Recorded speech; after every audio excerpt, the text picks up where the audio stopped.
Hello again. And sorry for that. I'm guest hosting again. Uncle Mel is going to join us a little bit later, but we're going to get started with today's discussion. So, um, this is Friday. It's Aloha Friday. I think a lot of you guys might have heard the case count's pretty high today. We're going to have Dr. Tim Brown on later today. He's going to join us in a few minutes. And so just the early stuff right now, just saying hello. Again, Uncle Mel is going to be here later in a little bit. He has some family stuff to take care of. And sometimes you might see Mochi. And we'll have Dr. Tim Brown in a little bit. And we can kind of we'll talk about the current situation and hear from the experts about what we anticipate. Epidemiology is one of those subjects that a lot of us have learned it, and even the people like me who have gone through the lectures just again and again. There's Mochi. We can't review it enough, and especially in a time like this where there's some real-time examples of strategies or like kind of ways to understand things. And every good decision should be based on data. And so listening to the experts like Dr. Tim Brown from the East West Center is something pretty important. We can start. Let's see what happened today. So I'm sorry, I came from work. So today we had some elderly housing. We did some vaccinations at elderly housing. Mochi came with me. And we also do the weekly, we do some testing and some vaccinating at UH Hilo. So that's where our teams were today. And they did some home vaccinations. And so I kind of missed some of, the press conferences and stuff. I usually just get everything summarized, either via interesting text messages from people or, different sources throughout the day.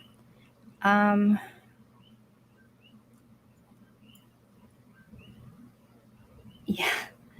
So gonna wait a little while longer. I know. So we're expecting hopefully Uncle Mel will be on later in the maybe about 7:30 or so. And in the meantime, we are going to be just kind of hanging out and learning about Omicron. The situation in Hawaii was it was predicted. I mean, a lot. The nice thing, I think I've said it, or a lot of us have said it, right, is that we're kind of looking into the future when we're watching other places. So as the trends kind of change for them, we try to think on our feet and figure out what needs to happen. And so, it is pretty. It's pretty early in other countries. We're already seeing some of those worrisome flags, in terms of how much cases, how transmissible this one is. Oh, I see. So I think Dr. Brown's going to join it. I see him. He's joined the stream. And in a few minutes, I'm going to bring him on. I know we're streaming live. So if you guys can, I know that the idea is to try and get everybody, share it in your circles so that the more we can educate, right? So share it. We're streaming live right now on YouTube, on Facebook, on LinkedIn, and on Uncle Mel's Twitter as well. And so, go ahead and share it. I'm going to try to moderate your guys' questions. So if there's anything you guys want to ask or anything you guys wanted to focus on, if you put it in the chat, I'm going to try to keep tabs on that. And then, but for the most part, we're going to just let Dr. Tim Brown talk and give him the platform to both educate us and to kind of, just share some of his thoughts. I think that's one of the most important things you guys can, with the Mel and Charlie show, is you guys hear from the best experts. We want a lot of people to get good resources. That's one of the biggest, most important things, and one of the hardest parts of our job as doctors is making sure you guys get good information. Let's bring Dr. Tim Brown on. Hi, Good Dr. evening, everyone. So I'm sorry we're meeting like this. I'm Kaohi Akiona. I work with Dr. Miskovich. I'm part of Premier Medical Group Hawaii, and I'm guest hosting. And I'm super. I'm just so excited because I know I'm going to learn a lot. I know that the village, they kind of know you very well already. And I'm just going to kind of give you space, and I'll let you talk, and then hopefully we'll get some questions going. But if you, yeah, is it okay if I just give you as an epidemiology expert some time to talk about what you probably saw coming? And I mean, today was a rough day for the news. I mean, in terms of the case counts. Yeah. Yeah, well, there's a lot to talk about. Yeah. Certainly, I think that we're in a very severe situation right now. The rate at which the cases are going up right now is vastly faster than what we saw in July with the Yep. Delta surge. I'd say probably at least 2 or 3 times as fast as what the Delta surge was doing. Mm-hmm. Uh, Everyone's aware, I think, of the jump from just under 300 to almost 800, or sorry, just under 400 to almost 800 cases today. Yeah. And yesterday's count also included 130 backlog cases. So, in fact, the increase is even larger than that. That is indicative of what we are seeing with Omicron on a global basis. It's worth pointing out right now, this seems to be confined to Oahu. The trends on the other neighbor islands are still comparatively stable. But given the amount of travel between the islands, and especially with the holidays coming up, I don't expect that situation to hold. Omicron will definitely spread beyond Oahu to the neighbor islands, and I think that will be a real issue. So I think we need to be monitoring this carefully. We need to be watching this carefully. I know you're hearing a lot of talk from some people about, oh, we shouldn't be tracking cases anymore. Well, this shows you precisely why we need to be tracking cases. If we wait for hospitalizations, those are not going to come for another 2, 3, 4 weeks. So if we're waiting for the hospitalizations to act, the epidemic will be totally out of control at that point.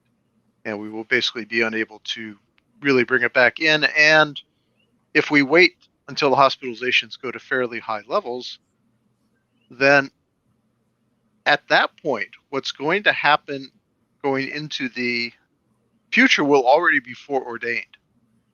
Okay, so for example, if we say we're not going to react until there's 350 people in the hospital, well, by that time, the infections that are going to be in the hospital 2 weeks from now have already occurred. So it's far too late to actually do anything to prevent that future hospitalization. And given our limited hospital capacity here in the islands, I think we've got to be very, very cautious about this. We should be taking, I think, a much more aggressive stance right now in terms of trying to contain spread. And I'm very concerned about the lack of urgency that I'm seeing in a lot of the public statements that are showing up out there. What do I need to say? I think, what can you do to protect yourselves? I think it's critical at this point that those of you who have not received your booster shots get your booster shots. One of the most important things we have learned about Omicron in the last month is that 2 shots of the Pfizer vaccine are not adequate to contain infections with Omicron. While they will probably protect you against severe illness and death, in terms of preventing infection, they're only about 35% effective, as compared to the 95% that we were seeing with the original strains of COVID, the Wuhan strains back in the early days. So your vaccines are far less effective at keeping you from getting infected. And that means also that you have greater potential than, if you are infected, to pass it on to others. So I think that's a real concern. If you get boosted, that protection will go up. Protection against infection will go up to about the 75% level. So it's still not perfect. You still have the possibility of getting a breakthrough infection even at that point.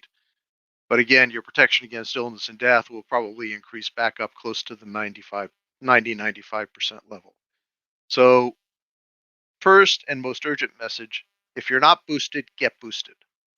And do it as soon as possible, because it's going to take a week or two basically for the effects of the boost to kick in.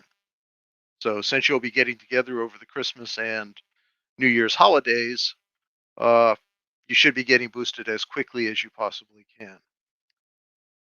Second message, vaccines alone are not enough to prevent the spread of Omicron. We need layered interventions. Okay, we need to have the vaccines as one line of defense. We also need to be using masks much more faithfully and religiously. And I think that there is a real issue there in that a lot of people are still using very low quality masks, using simple bandanas or cloth masks, 1 or 2 layers, that are really not adequate. You really should be considering upping your masking game to switch to an N95 or a KN95 if you can get access to those.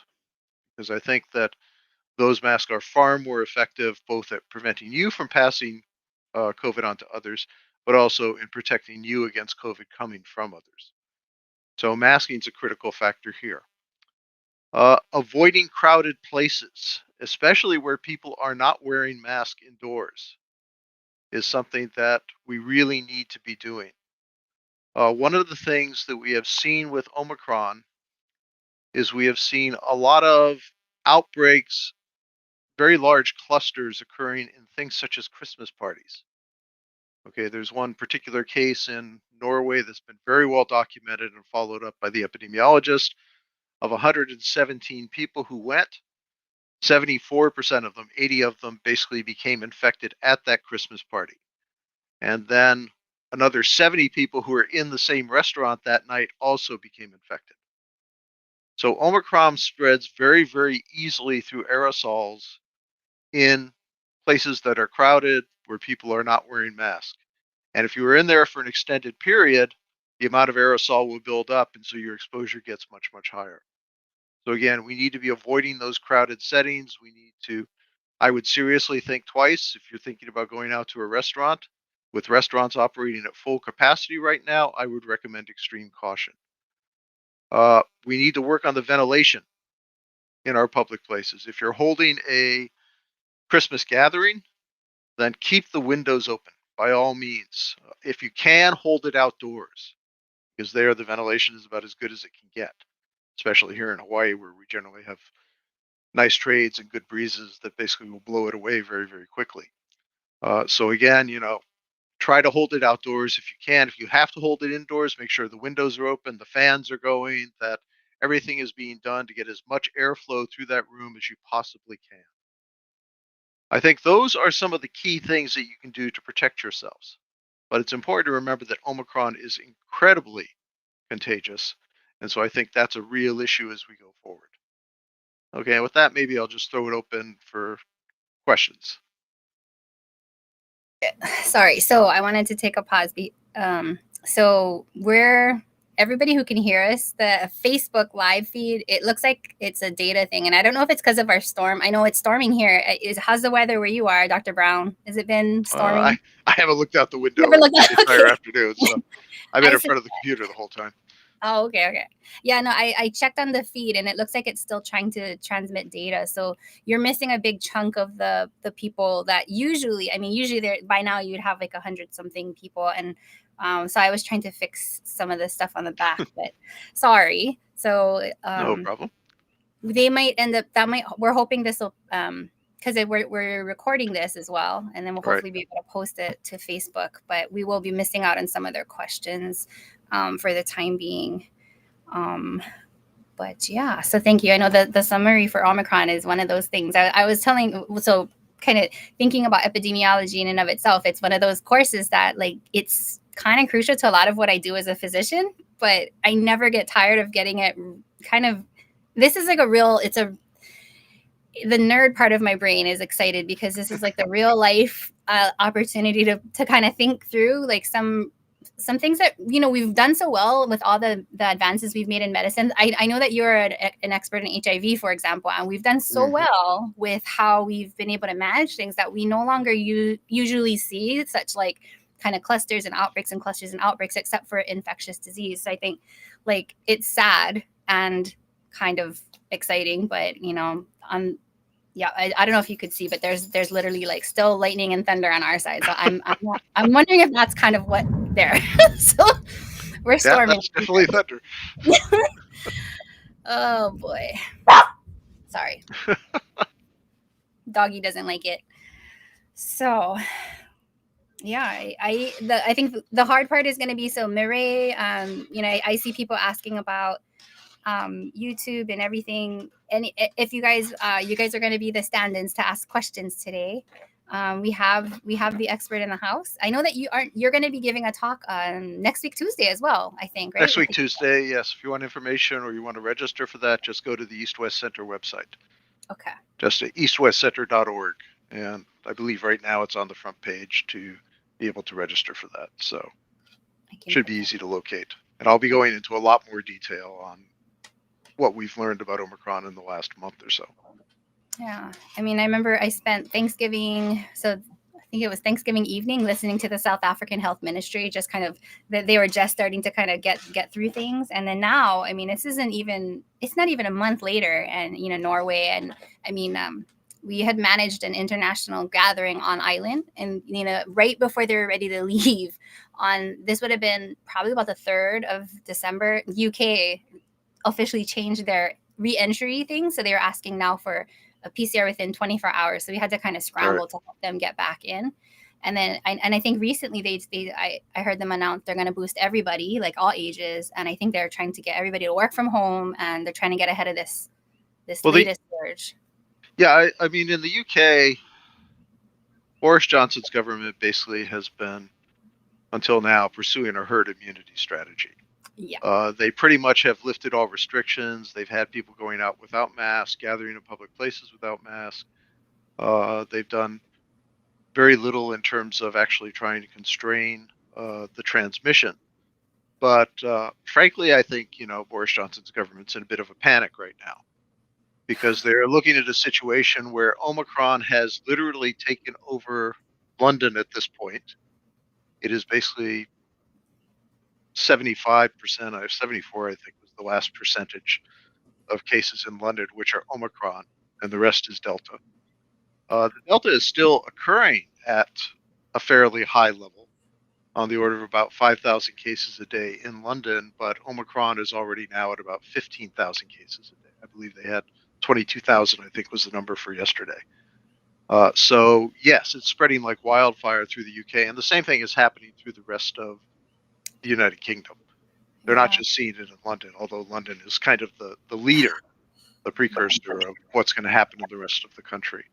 So yes, so Boris Johnson's government at this point has said they want the National Health Service to stop everything and basically to spend the next 3 weeks boosting everybody in the country. Yeah. And so they've dropped, for example, the time from your second shot when you can get boosted to 3 months. And they are literally trying to boost everybody at this point, because they figure that's the only thing that's going to slow down this Omicron wave for them. But the problem is they're still not emphasizing masking. Yeah. And I think that is a huge mistake.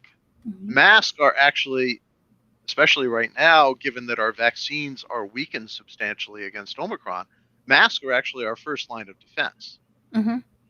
And that's why I really want to emphasize to people, if you're just using a cloth bandana or just a cloth mask, get a good mask. If you can, buy some N95s or some KN95s, which are much, much better masks than even the surgical mask. Mm-hmm. But a surgical mask will still be better than some of those others. And if you want to use a surgical mask with a cloth mask, that's a definite improvement. Put the surgical mask on first, put the cloth mask over that. You'll get a much, much better seal and much more protection, both for you and also for others around you. So I think, you really need to up your masking game at this point. This one is much more contagious. And I never thought I'd say that after Delta. I mean, Delta was already so contagious comparatively that we thought we wouldn't see anything much worse. But obviously, COVID has a few things in store for us still. So herd immunity is a fantasy. Yes, I'll answer this. I saw a question. Sorry, this one. So Elizabeth. So I do have a couple cases of people who traveled to Oahu. They did some stuff there, and then one guy. So he's triple vaccinated. He had an itchy throat. So rapid was positive. So the PCR. So this just to answer this one. When I order the PCR test, I use clinical labs, and I write on there Roche, so ROCHE. I need them to run it on the Roche because their default, which I learned because I talked to their head pathologist now is Dr. Chan. They actually run the TMA, which is not the one that I want them to run. So I usually ask, please run Roche. Dr. Akiona query S drop because I'm good. It's to give them the heads up that I'm going to specifically ask for the S drop, and that usually that's the indication that it's most likely one of the variants. And so that's just to answer. It's still the same test. It's just that I asked them to run a specific assay, and that I'm telling them technically I don't want the TMA, which is one type of test that they run, and I want them to do the RT-PCR on the Roche. So just to answer that. And then you can also feed that to your physician. So if anybody else needs to order it and you're going to go through clinical labs, please run it on the Roche and tell them that you're querying the S drop, and the Dr. Chan will know what you're talking about. Yeah, I think, just to give you people a little more background on that. Basically, what they're looking for is they're looking for a PCR that could detect something called an S gene dropout. You'll often see it referred to as SGTF, S gene target failure. And that is something that was actually in the pre-Delta strains. Mm-hmm. Alpha, for example, had S gene target failures. So they, in fact, used that to track Delta in the early days because it didn't have the S gene target failure. But with Omicron, we have that. And so now we look for that as an indication of Omicron because everything else is Delta, which does not have that. And so if you use an assay which can detect that, then basically you can pretty safely assume that you probably have Omicron at that point. And so I think that's the reason that, like the doctor is saying, you may want to, when you talk to your doctors or something, look for a specific assay that can detect the S gene failure. Yeah, and because what's happening right now is, so I think we've talked about this before, but the state lab is usually the one that's doing the sequencing. I've had cases where we tried to follow up and we don't get any follow up, and so I've been asking clinical labs, I as a private lab, and so I tell them what I need to happen. That way, the follow up is still there. So if I don't get a call back from Department of Health, I'm not stuck. I can still at least get it's still for them. They use their sister lab, but at least we can get an answer. It's kind of frustrating the amount of time it takes to do these things. I do want to say, maybe just while we're on this, it actually is important. Oh, very. Because one of the critical things we have found now is that many of our monoclonal antibodies, which are the first line treatment that is being used by many people, while they are effective against Delta, are not effective against Omicron. In fact, there's only one in common use, sotrovimab, which is basically still working on Omicron. And then there's a pre-exposure prophylaxis sort of one that's from AstraZeneca, which still seems to have some efficacy, but I've seen reports both directions on that. Some saying it works, some saying it doesn't work. So I think the jury is still out on that. But that means it becomes important in terms of what treatment you receive, whether you have Omicron or Delta. And so it really is important that we start to build our capacity to rapidly test for S gene target failures and basically use that then for targeting the treatment. So I think there are a whole lot of different factors that are now coming into play with Omicron in the field. Yeah.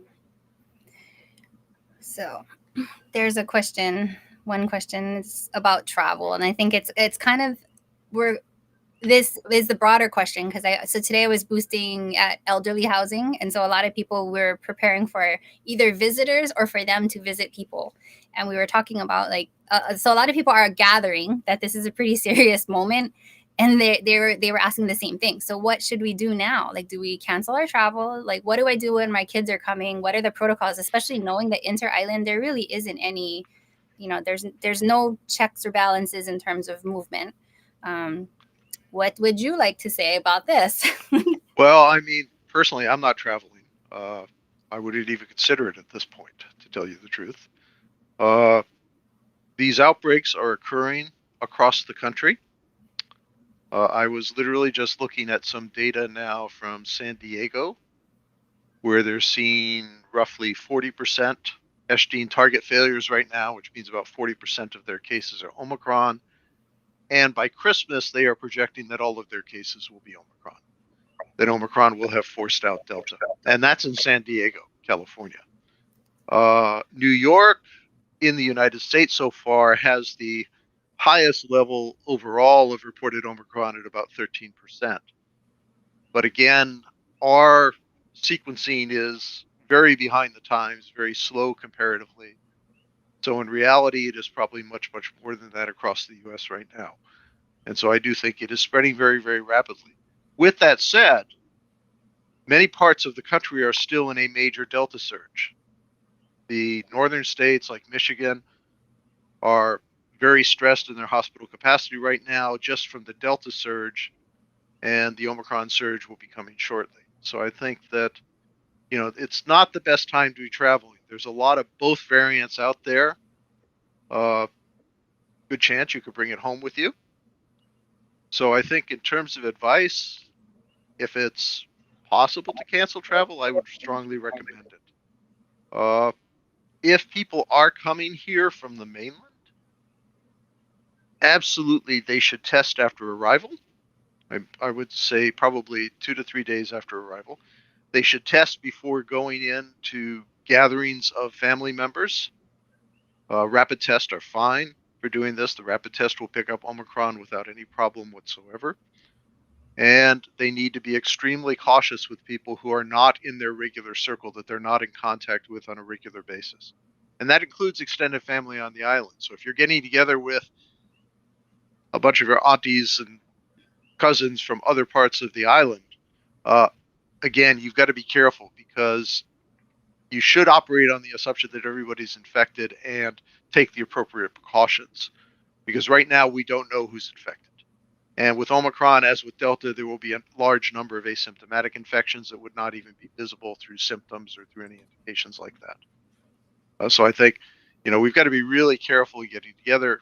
Again, ventilation, if you can do it, outdoor gatherings are far preferable to indoor. Indoor, open the windows and doors and keep the fans blowing so you get as much ventilation through the room as possible. If you have vulnerable members of your family, for example, Kapuna, they should be masking, I think, period. That's just the bottom line. And people should be masking around them. Because one of the things we know from the Delta experience, now we don't have a good feeling on severity with Omicron, but all this hype you're hearing about it's milder, that is not validated yet. And it's going to be another 2 to 3 weeks, I think, before we have a solid answer on that. So do not assume that an Omicron infection will be less dangerous than a Delta infection. And what we do know with all infections so far is that people who are older, especially in their 60s and above, are extremely vulnerable to severe illness, even with their vaccines. The vaccines will protect you about 90% or so, but some of those breakthrough infections can in fact lead to deaths. And it's worth pointing out, our continuing rate of death on this island, and as everyone knows, we are seeing 5 or 6 deaths being reported. They come in clusters because the reporting is very, very delayed here. But 2/3 of those deaths are in people over age 60. Okay, and there are over 1,000 people who have died in the islands right now. So those deaths among the elderly are continuing. And so I think it's really critical that you protect your kapuna by wearing masks around them, having them wear a mask if they're around large numbers of other family members that they do not regularly stay with. And just be careful. Yeah. This is another holiday season where I think we've just got to be really careful. That's the bottom line. Yeah. Yeah, it looks like MZ in Hawaii. So there's a couple questions. This one is there's a would you so vaccinated people who have had previous COVID infection, and then the other one she's asking about some positive cases when you're working and if you're sitting close by. But I think what Dr. Brown is saying is we got to be we got to go back to being aggressive again. About a lot of things. But what do you? I mean, think about the teen, we talk a lot with Dr. Miskovich about how the kids' immune response has been fairly robust. I mean, but they've had a COVID infection as well. I mean, I'm just kind of like, Well, let's discuss that, because I mean, those are the ones that they're sometimes referring to as the super immune. right. They have a much better immune response than people who just got the double dose vaccination, or people who just got previously infected. Okay. So if you were previously infected, then you got the 2 doses of vaccination, then your immune response is still comparatively strong.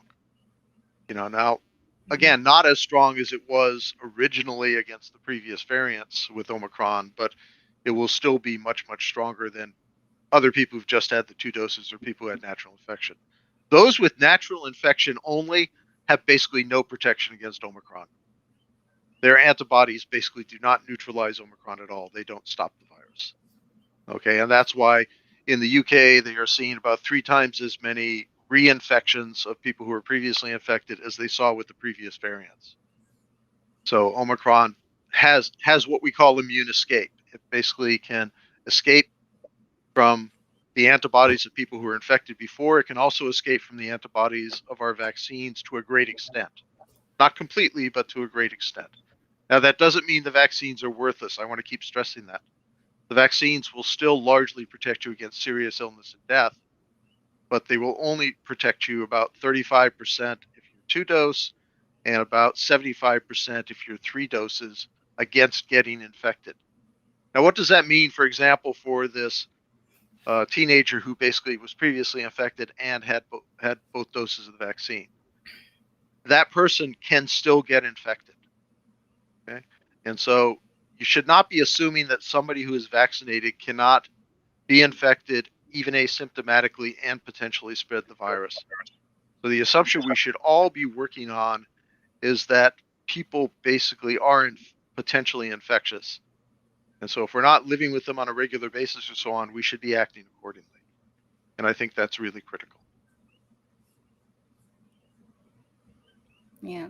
I had seen this one earlier, and so I think you kind of talked about it. It's just that skipping vaccines, and so I do get a lot of people who are taking their first or second doses now. And so one of the focuses of the Rural Health Association is for me to go and ask those questions, ask those folks like, so what made you decide to do this now? Because we've officially kind of had the vaccines for a while, and so these are theoretically people who have either changed their mind or who are now, because of maybe job mandates and stuff like that. But I do get this one. So this was a common question. They're like, well, why don't I just wait until the one that's specific to the most dangerous one comes out? And I mean, I kind of chuckle a little bit. We talk through some immunology, but I mean, this is not. I get where they're coming from. Do you have anything to say about this one? Okay, number one, there is no Omicron specific vaccine. And the earliest that one could be developed, according to the heads of Pfizer and Moderna, is at least 100 days. Okay, and that would basically be to allow for the clinical testing and so on. Then we would have to ramp up production. We would have to basically distribute it, which means if there ever is an Omicron specific vaccine, it's at least 6 months out. I will remind people, we have never developed and distributed a Delta specific vaccine. So if you're waiting for the Omicron vaccine, you're waiting for something that may never come. And you need the boosting now. Yeah. You do not need it 6 months from now. You need it now, because it is basically what is going to help to reduce the community transmission of this virus very, very substantially. And so I think it's really important that people get boosted now. The current vaccines, if you are boosted, if you get your 3rd shot, you will have reasonable protection against Omicron. It's not perfect, but it's still much, much better than many of our other vaccines. Like I say, it's still about 75% protection against passing on infection and probably 85, 90% protection against serious illness and death. So the Yeah. vaccine is still doing what it should do, but you have to be boosted basically to get those benefits right now. Yeah. Yeah, and I think that's actually something that's come up again in a lot of the discussions with the experts, because when we're talking, I think one of the, and again, I think this is kind of human nature to kind of try and find the silver lining. And they're saying, oh, but the Omicron, it seems like the symptoms are not so bad. It's gonna, and we were saying part of the reason is because we are now looking at it in a vaccinated population. And then for South Africa, they were skewing on the younger as well. And so we're saying that actually what we're seeing is the success of some of our public health efforts to get the vaccinated folks, just get people protected. Do you know, I mean, do you want to comment on this? Because this is, I know that that's the one of the pushbacks I get is, oh, but I am hearing it's, maybe not going to be as bad as the last time. And I'm thinking like, duh! Well, What I does that think, mean? yeah, well, I think, a lot of what you're reading in the media is just, I think, unrealistic optimism at this point. Yeah. I think the largest reports of cases that we're seeing in terms of severity of illness are in already vaccinated people or people who previously had an infection. Okay, and we do know that in terms of serious illness and death, most of those things are protective. So I do think that, having the vaccine, having been previously infected, will reduce your chances basically of developing more severe symptoms. Okay, and the reason for that is because the immune system is really two pieces, right? There's the antibodies that basically are what prevent you from getting infected in the first place. And then there are the T cells, which are basically what deals with a lot of the infection at the systemic level. Once you actually get infected, it's the T cell responses plus additional antibody responses that come from expansion of antibodies within the body in response to the virus itself that help to protect you. And those T cell responses are holding up fairly well against Omicron. It does not have mutations that are really affecting those responses too much, which is why people are still maintaining to the greatest extent the protection against serious illness and death. That what they are losing is the protection against transmission, against getting infected in the first place and potentially transmitting it on to others. So that is the reason why I think we're seeing a lot of these reports of, oh, this is a less severe illness. It's not that we actually don't know how it compares with the previous variants in, for example, an unvaccinated person. We have no idea on that at this point because we don't have a large enough sample of unvaccinated people at this point in any of the places that are looking where we can really understand what's going on. So I think that information, like I say, is probably at least 2 or 3 weeks, maybe even 4 weeks out before we have a clearer picture of that. In those who've been previously vaccinated or those who've had a previous infection, their T cell responses are probably going to protect them against serious illness and death, with the exception of those whose immune responses have already started to weaken, which is a problem with a lot of the elderly.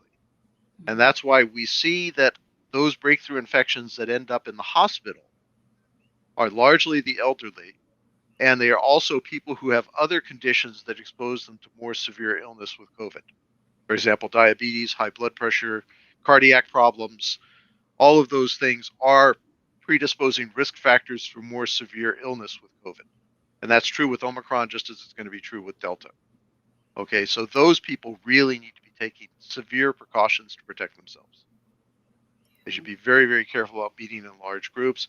If you're meeting with family members, like I say, if you're around Kapuna, please wear a mask.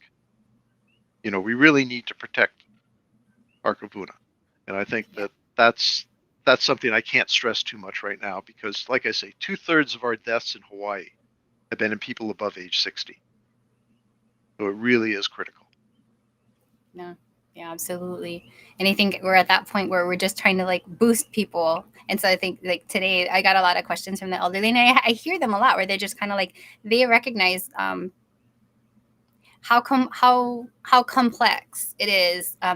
When we say vulnerable, who the vulnerable are, and one of the women told me, it's easy for people to think, oh, old ladies are vulnerable. She goes, but they don't. There's so much more to what makes me vulnerable. And so she was telling me about her medicines, and so there was a couple of them where the 6-month window wasn't quite met yet, and they were worried. And then basically, we review their medical history, and I just give them that dose because it's not, we're like, we're not waiting for some imaginary time to give you the protection at this point. The UK has dropped the boosting period to 3 months at this point. And other countries have already gone to 4 or 5 months in some cases, because what we're recognizing on the waning of immunity is most of it happens after 3 months. Yeah. Okay. By the 4th and 5th month, your immunity is starting to decrease very substantially, and much more so with Omicron. I mean, it was down somewhat with Delta, but it's much more down with Omicron. And so that's why, a lot of people are questioning CDC sticking with 6 months right now. A lot of people would prefer to see a much shorter period. Yeah. 3 months seems to be kind of the sweet spots. 3 months up to that point, the protection seems to be holding, at least in the studies that I've seen so far. But then in the 4th and 5th month, we start to see the decline. Yeah. And it is actually faster with Pfizer than it is with Moderna. So that's worth stressing. If you're choosing your vaccine right now, my recommendation, go with Moderna. It shows the least waning of all of the vaccines. So it would be your best choice right now.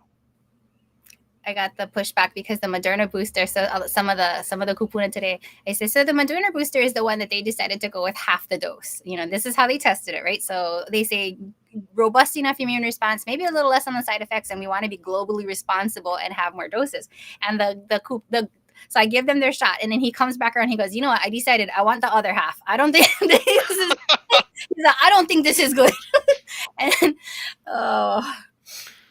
I don't know. I think the important thing to realize about the booster, your system is already primed. Okay, with your first 2 shots, your system is primed. What the booster is doing is it's re-exposing you to the spike again, so your system can kick into high gear. And in fact, what happens when you get boosted like that is not only do your antibodies go up, but what we also find is that your immune response broadens. This is the same thing that is making those who were previously infected and then getting the vaccine, making them, quote, super immune. They have much higher immunity than others, is that their antibody response broadens. And that, technically, we call it affinity maturation. But fundamentally, it also occurs with the 3rd booster shot. Okay. So over the next several weeks after you get that booster shot, your immune system is going to be getting smarter in terms of dealing with COVID. It's going to come up with new approaches and new types of antibodies that will be more effective against COVID. And so the immune system is amazing. It's learning, and it's actually evolving in real time to protect you better and better. So that 3rd shot, plus the possibility of getting infected with COVID again, also both of those things will broaden that antibody response even better. So you'll be more protected going in. Yeah. So I got a comment. It says, yep, correct. In peer reviewed, noted 90 days, 3 months protection. They did ask, there's a couple questions. So the one educated crowd here. Yeah. You certainly do have that kind of that group. So they did that.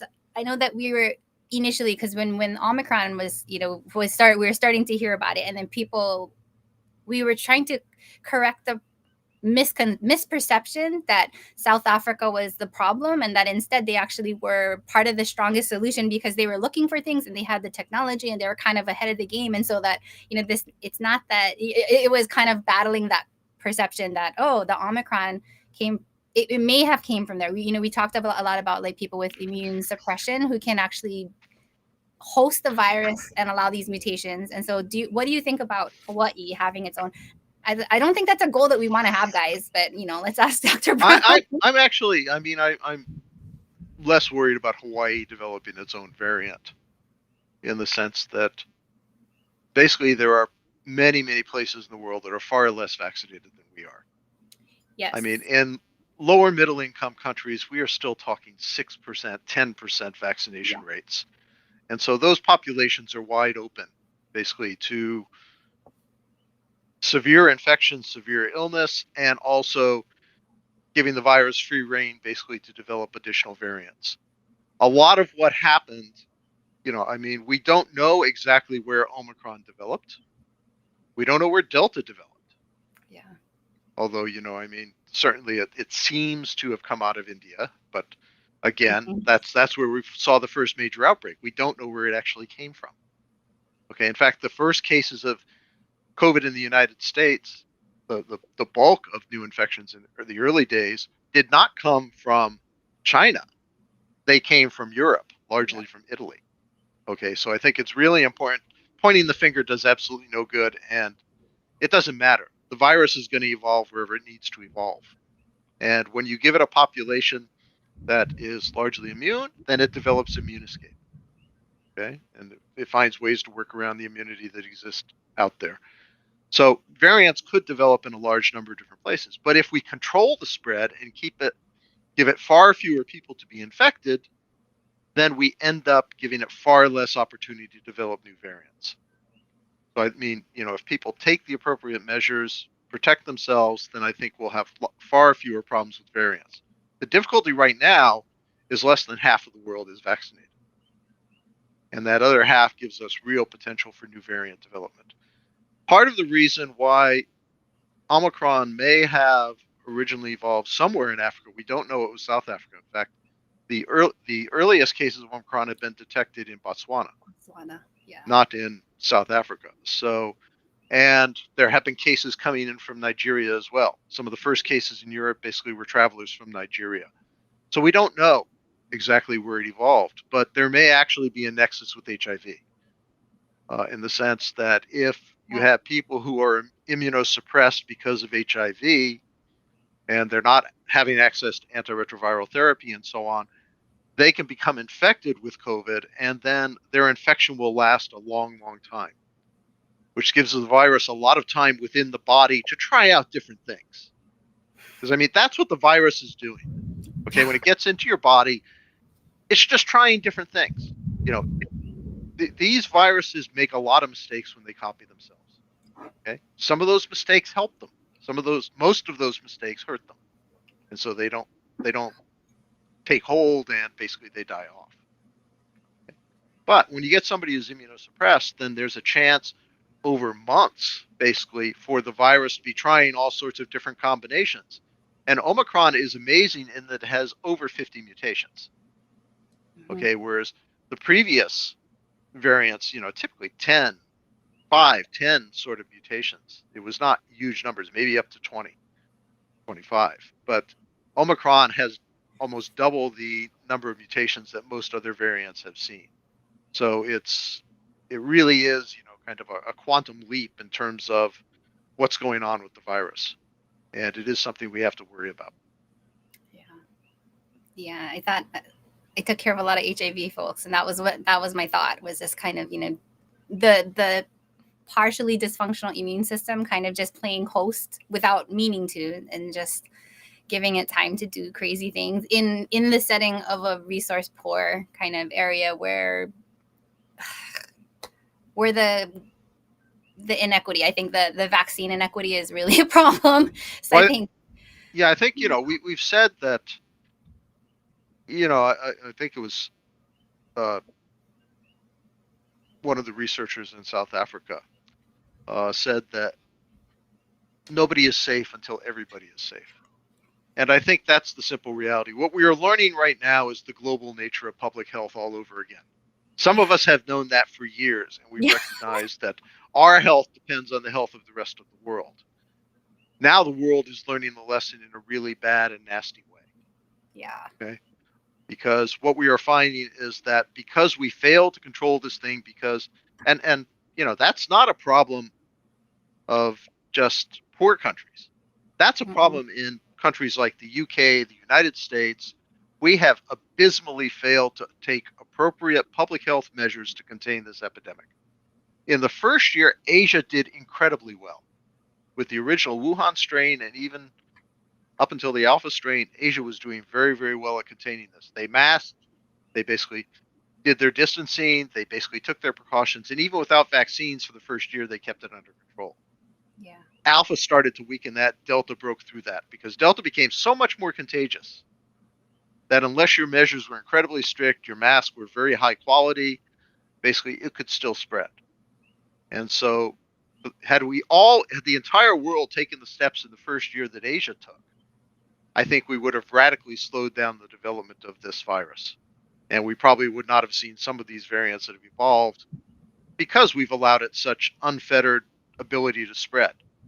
And I will remind you, the United States is one of the major super spreaders of COVID in the entire world. We still have something like 20% of the deaths in the world. So, I mean, it's reported deaths, I should say. This is The true. actual deaths are much, much higher. Yeah. And I actually kind of thought about the East West Center in particular because that was, it was established kind of at, like, knowing how global and how important the positioning of Hawaii is to connect the world essentially. And so I was glad that you were coming out of the East West Center because that was one of the things that I loved about Manoa was, that foresight back then. Like, right. Like the world is so much smaller than we give it credit for. It's just, yeah, I don't know. I'm gonna go through a couple of these. Sorry, I know. So they're asking a couple questions. So military cases. So I can tell you that no. We actually were not getting military case numbers. I was hearing about it quietly via like battalion chiefs from Fed Fire and from other people because it was certainly spilling over out into the community when there would be clusters in Schofield or, so no, they are not. And I have thrown my fit about that for a while. But, and one thing that they asked you, they're wondering, what do you feel the breakdown is, for today's cases? Look, what do you suspect Delta versus Omicron looks like? I think it's really hard to say right now. Given the speed with which our cases have increased in the last couple of days, I suspect there's a lot of Omicron there.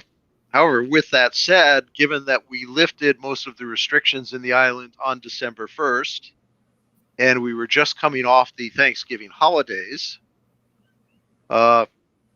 frankly, surges in the first week of December or so on, I would probably have attributed largely to Thanksgiving, so that would mean they were probably mostly Delta. Surges now, given that we know that Omicron's in the state, I suspect we have a very strongly mixed epidemic right now. We have a lot of Delta still circulating. We've got an increasing amount of Omicron. And I suspect what we will see over the next month, or may even be over the next 2 to 3 weeks, is that Omicron will crowd out the Delta just as it is doing in London, as it's doing in Denmark, as it is doing in Norway. Basically, Omicron is taking over very, very quickly. It's doing the same thing to Delta that Delta did to Alpha, right? Delta cleaned Alpha's clock. Alpha was the dominant strain. It basically had taken over the world, and Delta came along and just mopped up the floor with it. And now Omicron is doing the same thing with Delta. Okay, so my suspicion is, we'll probably be looking at largely an Omicron epidemic definitely within a month, and probably sooner than that. Okay. This question they asked. Okay, wait, sorry. There was a question. Oh yeah, it was this one. Sorry, it was Janelle. Janelle asked about, yeah. So because you talked about this, and so they were like, it's not so much the unvaccinated causing a variant; it's just any place that it can survive long enough, right? Yeah, well, I think unvaccinated. The reason lack of vaccination in a population is associated with variants is because it increases the rate of spread of the virus through the population, which means you've got a lot more people. And every person every day is producing billions upon billions of viral particles, right? I mean, your cells basically get hijacked by the virus and they're just cranking out virus like crazy. Okay, so every person who gets infected gets a lot. But then if you infect a large portion of the entire population, so for example, in South Africa, the estimates are that something on the order of 70% of the population became infected with Delta. Because when the Delta wave hit, they had 4 to 6% levels of vaccination. They had very little vaccination because the rich countries are not sharing the vaccines. And we've done nothing to ramp up the vaccine production capacity for most of the world. And so, it's still being produced in a handful of factories, both Pfizer and Moderna. We do not have anywhere near the global capacity we need to produce these vaccines. And I mean, it's one of the great tragedies that 2 years in, we have not figured out a way basically to get vaccines to most of the world. I mean, that's a real failure of global public health, a massive failure. Massive. And it's a massive failure that I am afraid falls at the feet of capitalism, because it is basically intellectual property protections and unwillingness to share technology that basically is allowing this virus to sweep over the world. Yeah. Because had we vaccinated the entire world at this point, we really could have radically slowed this whole thing down. Well, And we probably would be looking at the end of the pandemic. Yeah. I mean, I think about Pfizer, for example, right? And so I can tell you, like, on the Big Island, they didn't even think through the cold storage thing, like the whole how do you just even about storage. So in general, come to find out, basically when they lowered the age and said, okay, 12 and up can get it, a lot of places didn't have access to it. And so I was even just thinking through something, I know it's not simple, but so in my mind, when we used to talk about Pfizer versus Moderna, I'm like, well, Moderna is stable at a lower temperature. We didn't have to have the ultra cold storage. And so we were able to distribute it further. And then versus like Pfizer, where I need to dilute. So I need to have diluent. I need to have ultra cold storage. There's like a series of things. And I'm thinking, and I was a former bench scientist. I'm like, as a former bench scientist, I can tell you that is exactly what we do to make it hard for other people to do what we do. And then Moderna was, trying to make it easy. But it's all money. And I think that's been the hardest part for us is the technology is amazing. And, I wish everybody could share it. But Pfizer and Moderna and the ability to change that mRNA target. We know, Well, I mean, really what we ought to be doing is we ought to be producing, setting up factories in every country. Yeah. So that basically, as soon as a new variant comes out, you can ramp it up. Literally within a week, we can develop the new mRNA target and get that out there. And then every factory in every country in the world could be producing this thing. And we could literally get it to the world in 2 to 3 months' time. But you need to share the technology. You basically need to build the production capacity. So far, the only agreement I'm aware of is that by 2024, they're going to build a factory to produce 500 million doses in Africa. By 2024. I mean, that is ridiculous. We're gonna be like doubling up on our Greek letters by then, tripling up on our Greek letters, I think. Well, I'm wondering what they go to next, Yeah. Because we kind of going to be alpha or alpha beta, or we're going to start sounding like Greek sororities before too long. I think so. I think by then this is the alpha beta gamma delta. Yeah, variant. It's gonna be. Oh no. Let's see so Brian Ingalls is a good buddy of Dr. Miskovich as well. I know he's in the chat kind of explaining through some things as well, but he had a more technical question about Omicron, whether or not it's if you're aware, does it suppress the interferon?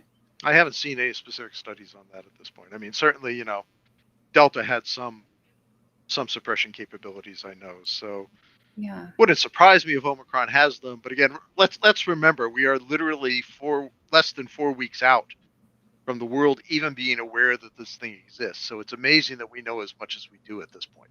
Yeah. And I think we have to give a lot of real credit to the South African scientists, the UK scientists, the scientists in Europe, who are really doing most of the research. I hate to say it, but the American scientists have been out to lunch on this.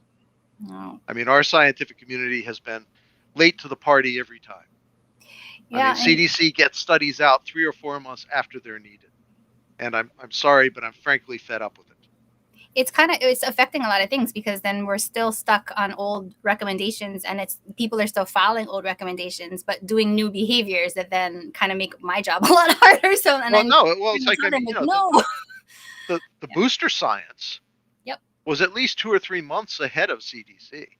Before and CDC was like, oh, well, we're not sure who will boost. Well, okay, maybe we'll allow the old people to get a booster, but we're not going to let anybody else have it. And it's like, no, I mean, the Israelis showed pretty early on that boosters worked across the entire age range. Okay, all you had to do was look at the Israeli data. But we have very much, I'm afraid, what we in the old days used to call the NIH syndrome, the not invented here syndrome. Yeah. If it's not our data, we don't want to believe it. Yeah. And that's been one of our traditional problems with the FDA. Oh, yeah. Because the FDA insists on studies in Americans rather than relying on studies in other countries. And so, for example, the hepatitis A vaccine was available in Australia at least 5 years before it was available in the United States, because it took the FDA that long to eventually get around to a study in Americans.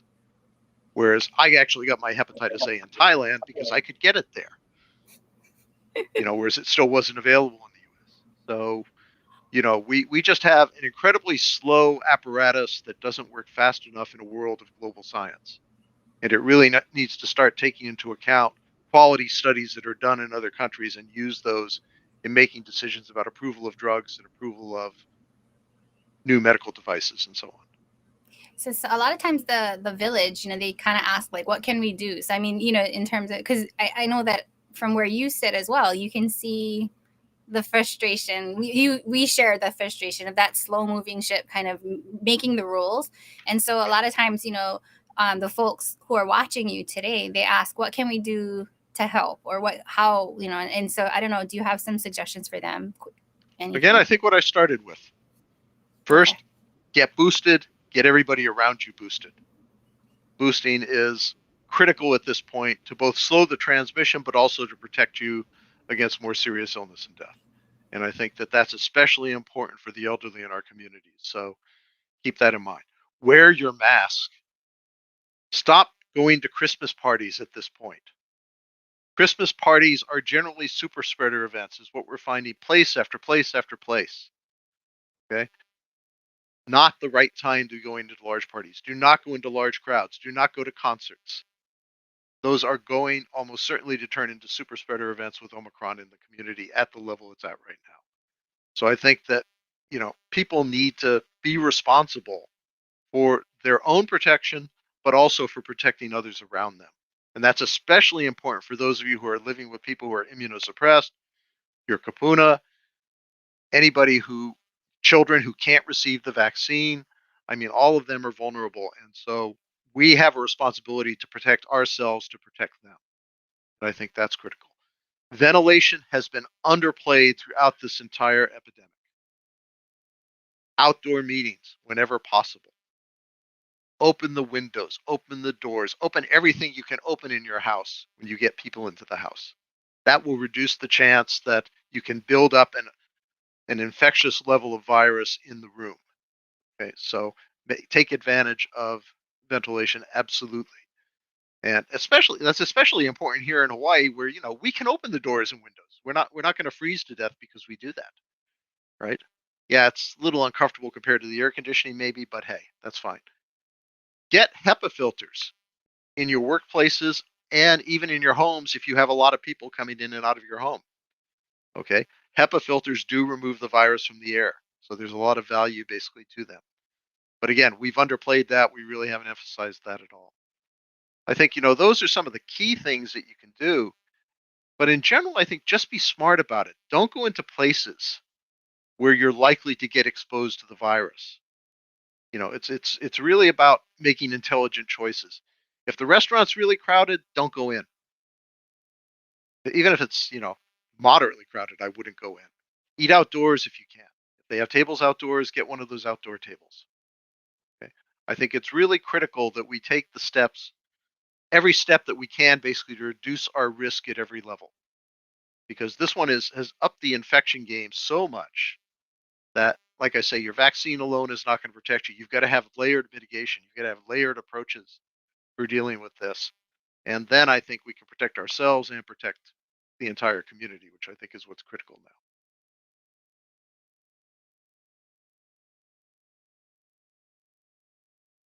now. I'm not getting a sound. Sorry, unmute. There you go. Oh, there you go.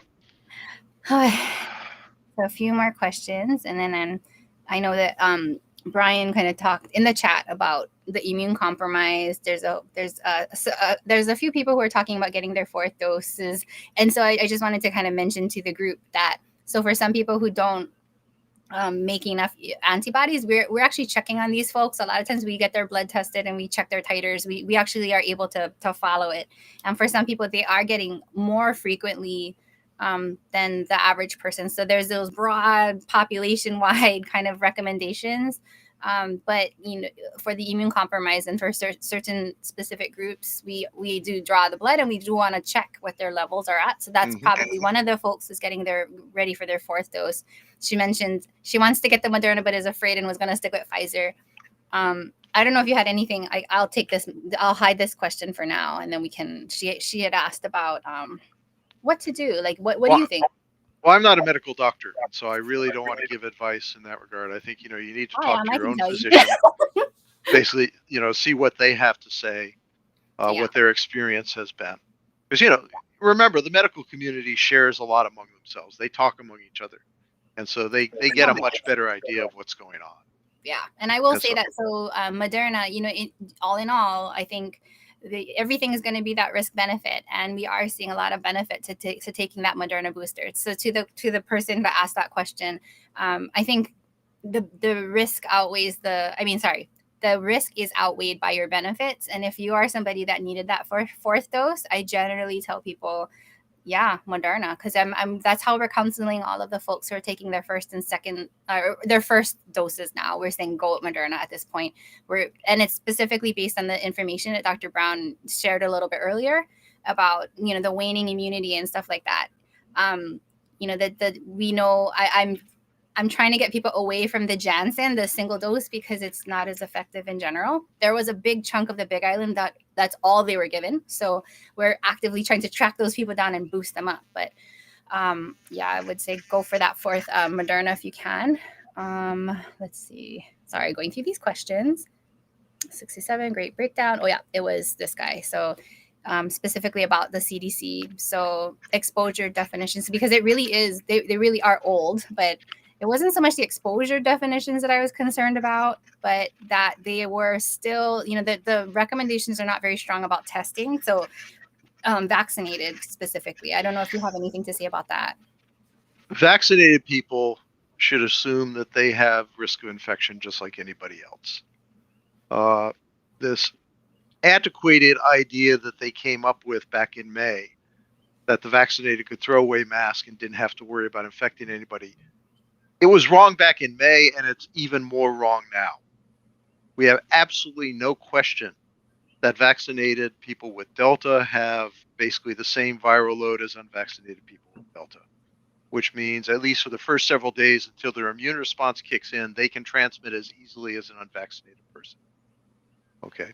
In terms of exposure definitions, 15 minutes is totally meaningless at this point. Honest truth, depending on what's going on with Omicron, and this is something we don't know yet, but we're still trying to figure out the balance between increased transmissibility and immune escape. We're still trying to understand that.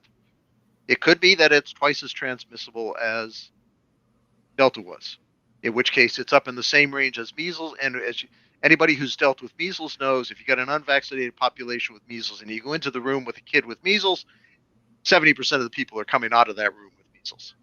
Okay.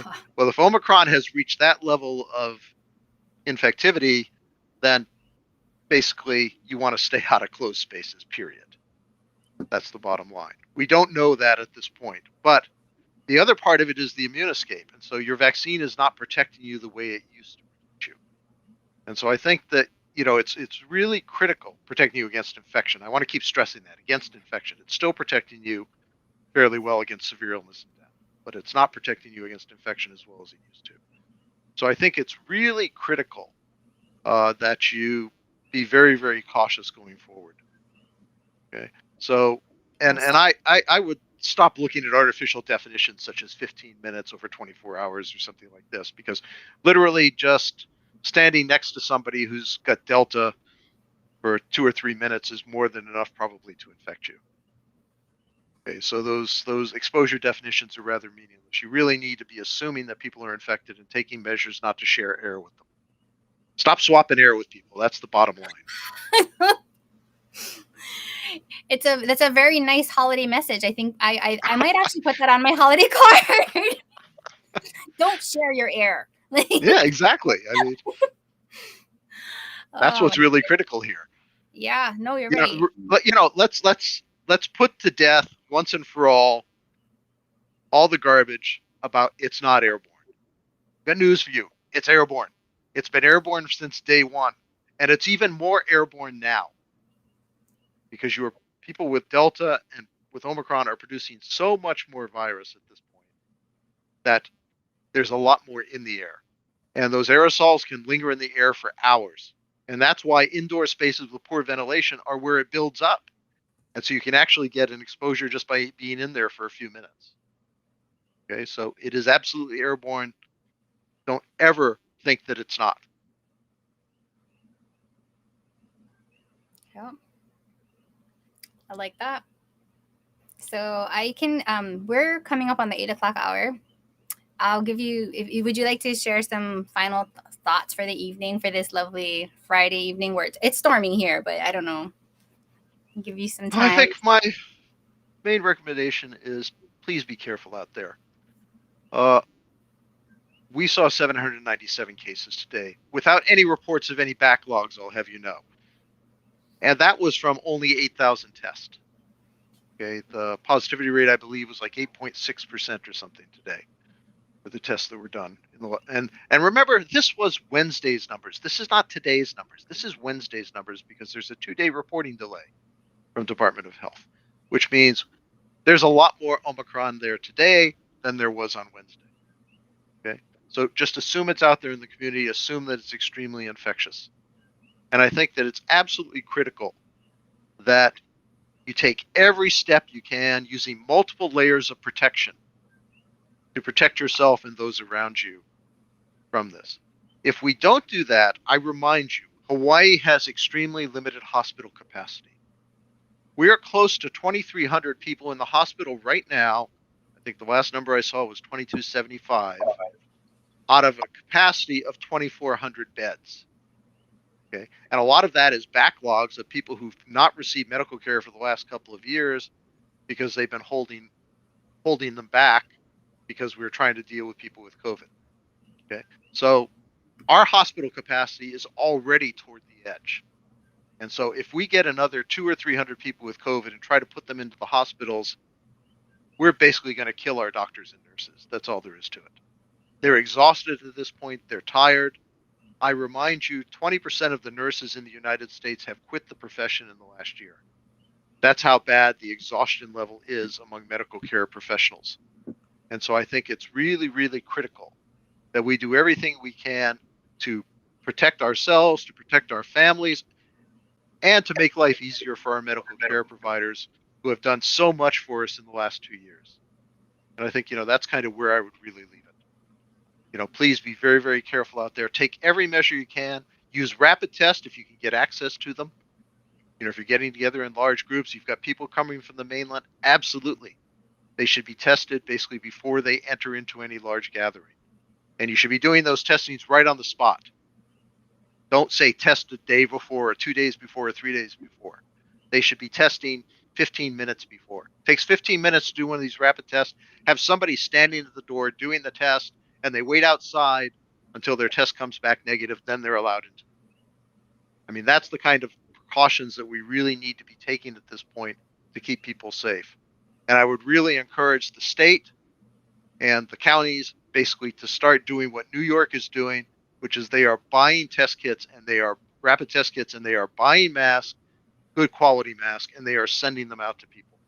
And I think that's something that we should be really seriously considering here in Hawaii, because that's the kind of things that are going to keep us and help us make it through this without completely overwhelming our hospitals. And remember, our hospitals are already on the edge. So we don't have a whole lot of additional wiggle room here if we start to see massive growth of the Omicron variant. So it's really up to the people, I think, to take steps, because our leaders basically are not making any changes. They're basically waiting to see. And you can already see just by looking at the numbers what the virus is doing. The virus is already on a roll. And waiting to see is not really an adequate response at this point. And so that's where I'd close. Okay. Thank you for that. Just wanted to give you all out there an update. So Uncle Mel was in a bad, he didn't have good connectivity, so he couldn't jump on. And so he said sorry, but that that he was going to post this to Facebook later today. So I'm trying to make sure that we'll kind of circle back to that. So it says, let the viewers know that I will be posting the video on Facebook later tonight. Thank you and sorry.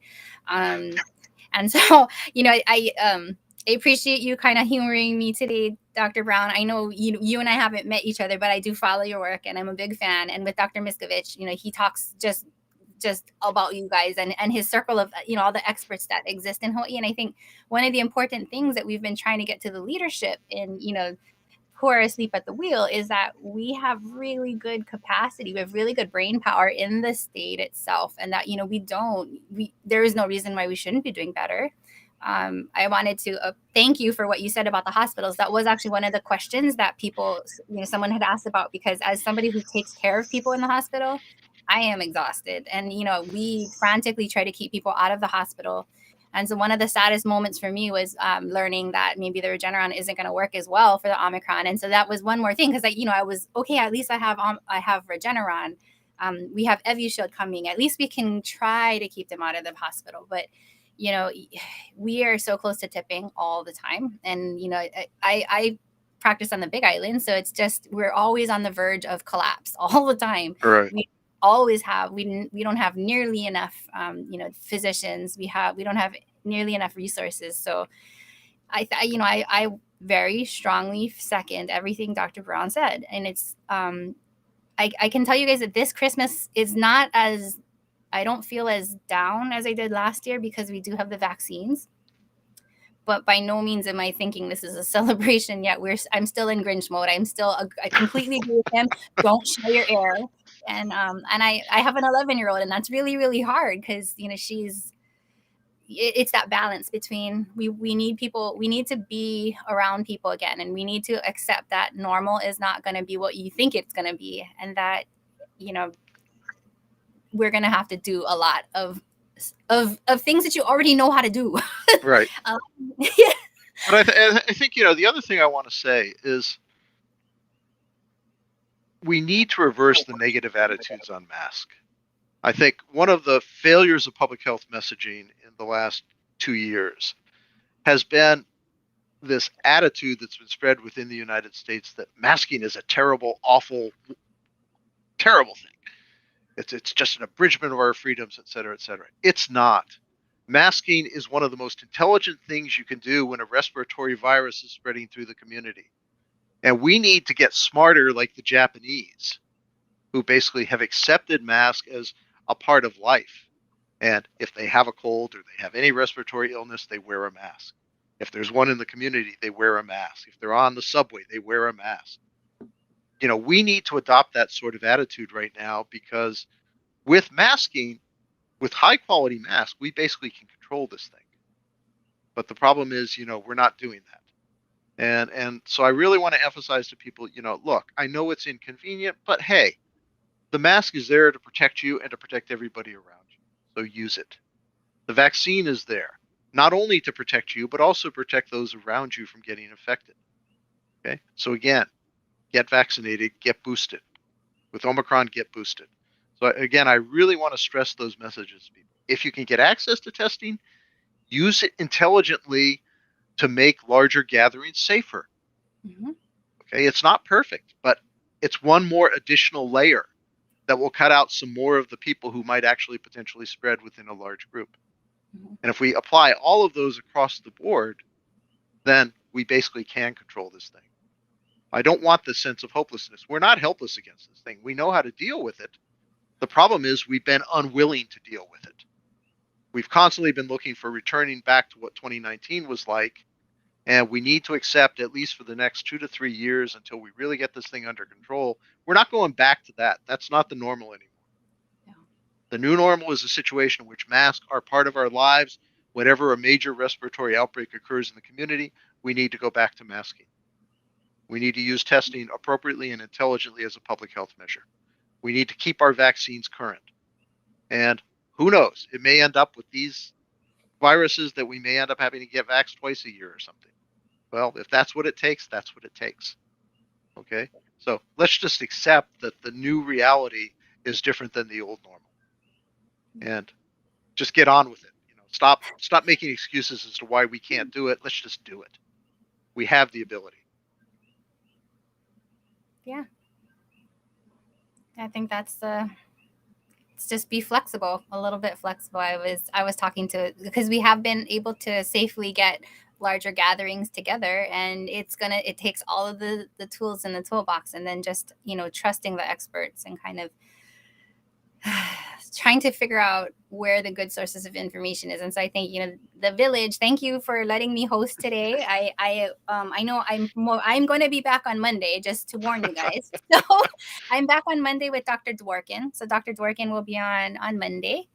And I'm going to remind you guys to please, Dr. Tim Brown of the East West Center, if you guys go to the East West Center website, please register for his talk on Tuesday. I know that it went out on my Native Hawaiian Pacific Islander in our research group. It went out to the big listserv as well. And so, please join and support, and kind of, I appreciate the village, so the group that watches, because they oftentimes will then share with their friends and their circles, and they have pretty broad circles. So, again, we apologize for not being on Facebook, but this will be posted not live, but later. And just want to thank you, Dr. Brown, for spending time. I mean, you spent a lot of time with us. Any last things you wanted to say? Just thank Mel and tell him we missed him. I will. I know, and I miss Uncle Charlie too. I was like, I've been asking that guy for proof of life for like Where is he right now?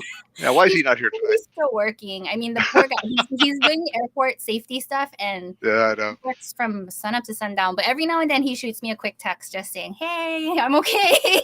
So everybody, please keep Uncle Mel and Uncle Charlie in your prayers. Just remind them that remind Uncle Charlie he got to rest sometimes, and that we miss him. And thanks, Dr. Brown.